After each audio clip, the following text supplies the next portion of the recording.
What I wanted to share today was my development in my love for libraries. I didn't always understand that I had that love for libraries, and it really started later in life rather than early, even though as a child we went to the library and growing up and through my education using libraries. But it wasn't until my husband we lived in Wetmore, Colorado, which is in Custer County, and that little community did not have a library. And the kids in the community needed to be able to get to access to information, and especially the internet at the time. And there was a handful of us that decided we needed to start a library. And that's exactly what we did.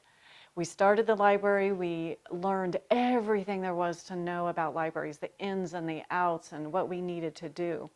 And it was through that process that I started to develop and understand the importance of libraries in a community and how they bring a quality of life, how it doesn't matter what your main focus is in your library, but as long as your community supports it and they understand. And there was a number of people that never actually came into the library afterwards, but they supported us.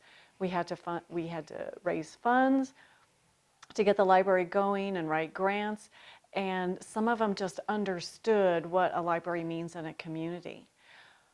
After we left Wetmore and moved to Delta County, that love of libraries was reinforced when I started to learn. We live in Cedar Ridge, and I started to learn how the community loves it, the Cedar Ridge Library, and how it was started, the history of the Cedar Ridge Library. And then I learned, once I started working for the library district, how the community in Delta started their library, how Hotchkiss started their library, how Paonia started their library, and how Crawford did. And each one of those communities started their library because they knew they needed it. It was part of what the community need.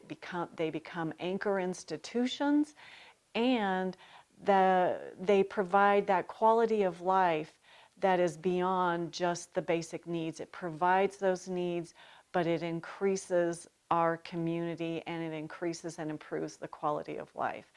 That process for me is when I finally realized that I really do love libraries.